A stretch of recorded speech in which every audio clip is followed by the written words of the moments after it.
free to play. The genre that has come to worm its way into every corner of the gaming industry. Of course, it has become the darling of kids with their V-Bucks and other shooter games, but the biggest of them all comes from the gacha games. It's 2025. I don't need to explain to you gacha games. You can't turn your head without running into one, or people talking about one. And, well, they got me too.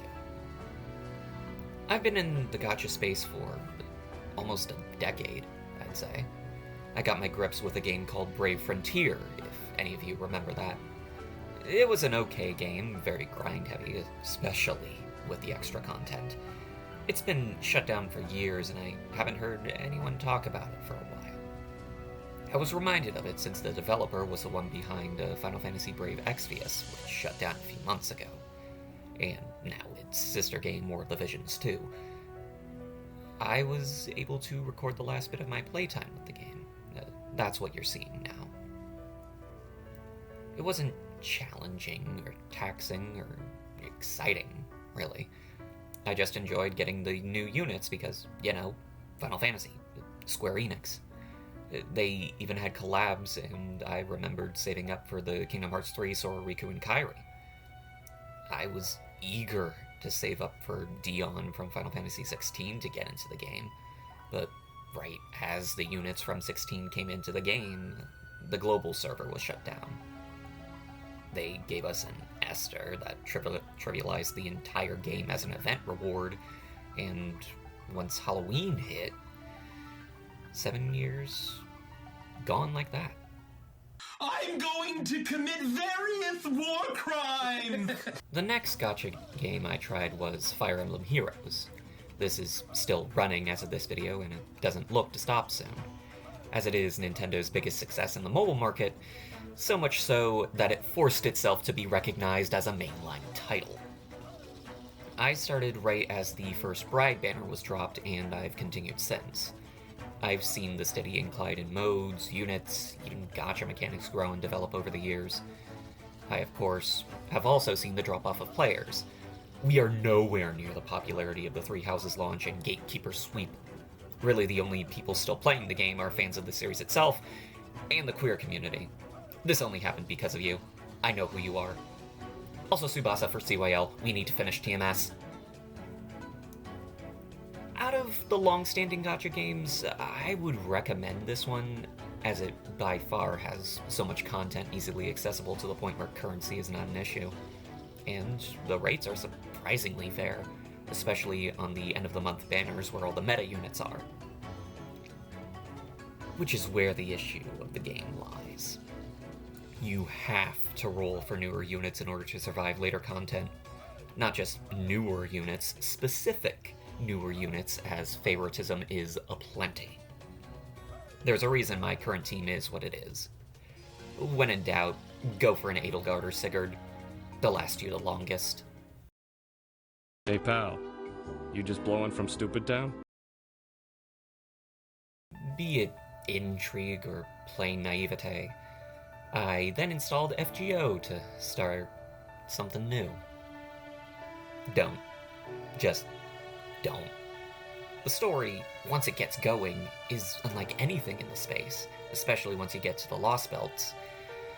But Jesus Christ, if you do not have the right units, you can't do anything. Sure, there are free units you can get, and some of which are absolutely busted, but if you don't have the units that they work with, you can't do much. Castoria, Scotty, Koenskaya. If you do not have any of them, you can't run the game and enjoy it. Sure, you can get the free waiver to fill in the gaps, but it gets harder and harder, and those limited units are needed more and more, if you can even get them. It's well known how abysmal the rates are in FGO, and it's true. You are not getting anyone on rate up unless you have the full-on luck of the gods, especially if it's the one you want. They sense how much you want them and won't come easy. Which has led to many using catalysts. And I kid you not, they work. For Space Ishtar, I had to surround my phone with the 7 Chaos Emeralds to get her. Bizette? Vanessa's theme from KOF 14. Charlie? A video on him. And then Summer Scotty. I went down to Miami for summer vacation, went onto the beach itself, and got her in 2 tickets. Don't play this game if you value your sanity or your wallet.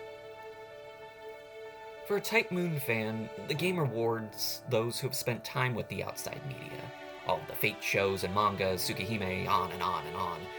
But it is not worth it if you want to get into it. You will have to pay in order to get enjoyment out of this. If you want to engage with any of the material, just go through the other sources.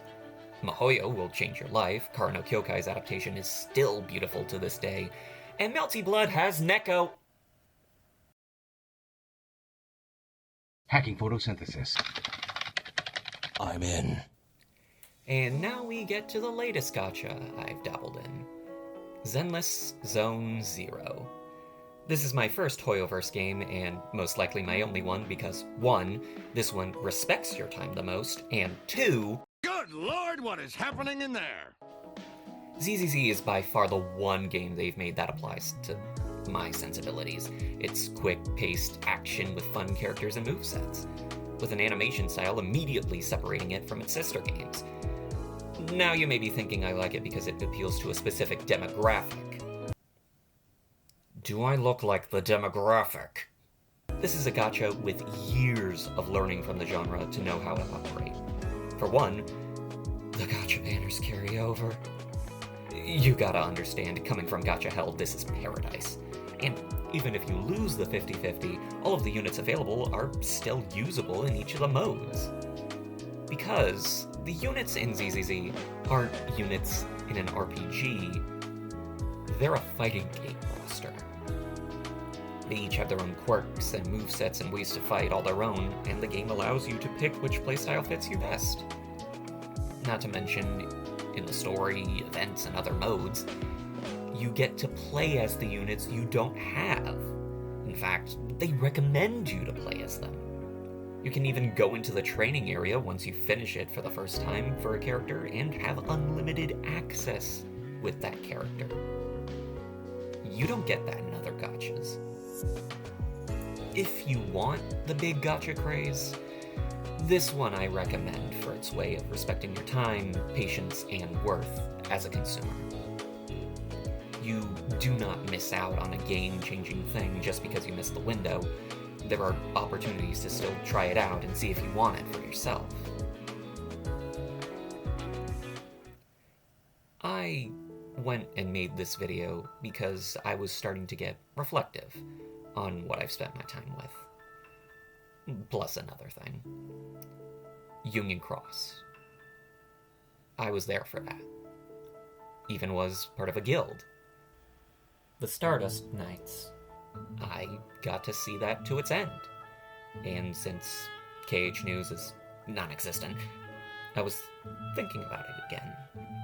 I wanted to have something that showed we existed, and maybe even find some of my old guildmates.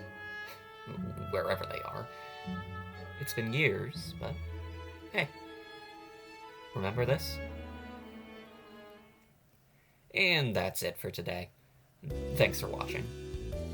Guess I was able to get some more people with the shorts. I'll keep doing that when I can. Wish people, again, could come over to the actual videos, but it has to keep growing somehow. I'll probably do another video topic for the next one, so stay tuned for that. Do the YouTube things. You know what they are. Alright. See you next time.